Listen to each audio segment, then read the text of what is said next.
Students class 10th के chapter 12 exercise 12.2 वृत्तों से संबंधित क्षेत्रफल का ये क्वेश्चन नंबर 9 है। एक वृत्ताकार ब्रूच को चांदी के तार से बनाया जाता है जिसका व्यास 35 mm है।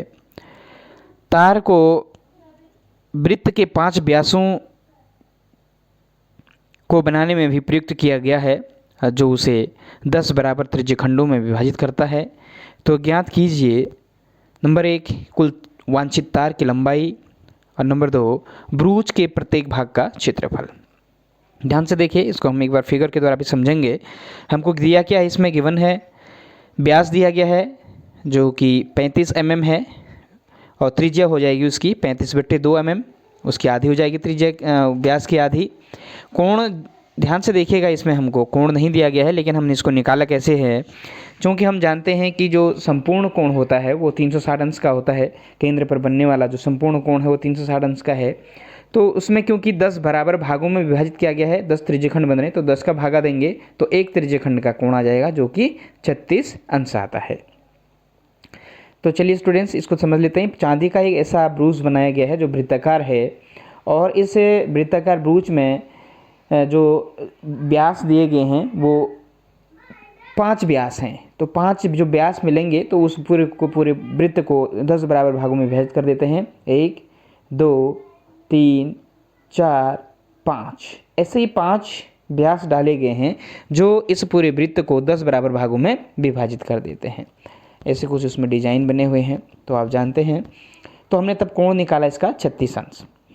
तो सबसे पहले हमको वांछित तार की लंबाई निकालनी है। तो वांछित तार की जो लंबाई होगी वो किसके बराबर होगी, नंबर 1 इस वृत्त को बनाने में यानी इसकी परिधि धन जो इसके 5 व्यास हैं उनके लंबाई के योग के बराबर कुल तार लगेगा उसको बनाने में।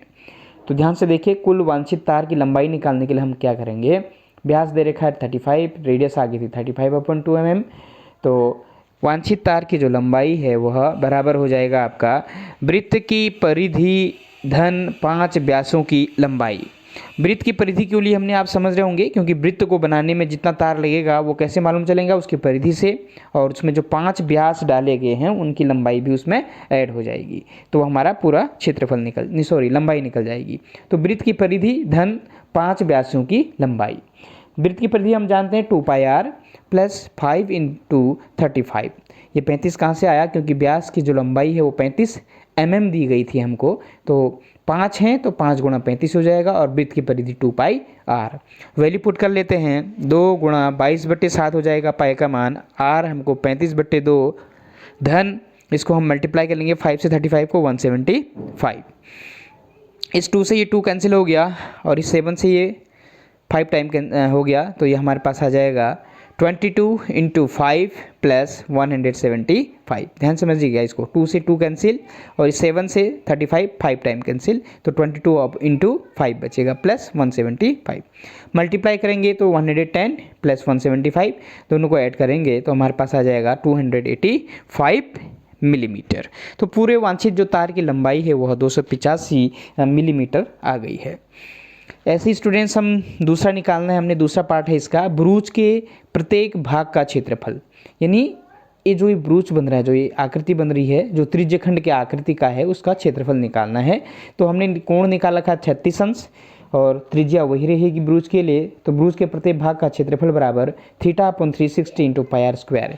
वृत्तखंड त्रिज्यखंड का जो फॉर्मूला है उसको हम यूज़ करेंगे तो हमारे पास आ जाएगा θ/360 πr² से थीटा की जगह 36/360 गुणा 22/7 पाई का मान गुणा r² 35/2 का होल स्क्वायर। ध्यान से देखिएगा इसको। तो 36 से 360 को जब हम कैंसिल करेंगे तो आप जानते हैं 36 से कम 36 1/10 हो जाएगा ये। तो 1/10 गुणा 22/7 गुणा 35/2 का होल स्क्वायर है तो इसको 35/2 गुणा 35/2 लिख दिया।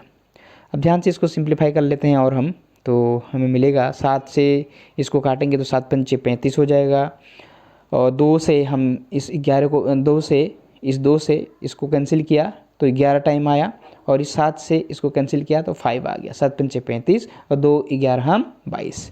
1/10 ऐसी रहा × 11 × 5 × 35/2। अब देखिए स्टूडेंट्स यहाँ से और कोई चीज़ कैंसिल होने वाली नहीं है इसमें अभी। हो, हाँ यहाँ से कर सकते हैं आप। 5 से इस 10 को, 5 टू जा 10, तो 1/2 इंटू 11 इंटू 35/2। तो इस 5 से हमने इस 10 को भी कैंसिल किया 2 टाइम, तो 1/2 इंटू 11 इंटू 35/2। 11 से 35 को मल्टीप्लाई करेंगे तो आ जाएगा 385/2 टू जा 4, तो mm²। तो जो उस ब्रूच का जो क्षेत्रफल आ गया 385/4 mm²। तो इस प्रकार हम कुल वांछित तार की लंबाई निकालनी थी, जो हमारे पास आ गई 285 mm, और ब्रूच के प्रत्येक भाग का जो क्षेत्रफल है वो आ गया हमारे पास 385/4 mm², मिलीमीटर स्क्वायर। तो बहुत अच्छा क्वेश्चन है, आप ध्यान से देखिएगा हमने कैसे इसके रेडियस किया, फाइंड किया। पहले डायमीटर दिया हुआ था और जो कोण निकालने का तरीका है वो कल हमने भी सीखा था। ऐसे ही हम 360 अंश का टोटल कोण हो गया बट्टे 10 क्यों किया, क्योंकि इसमें 10 पार्ट्स में डिवाइड किया गया था इसको, तो एक पार्ट का निकालने के लिए 10 से डिवाइड कर लिया, जो 36 आया।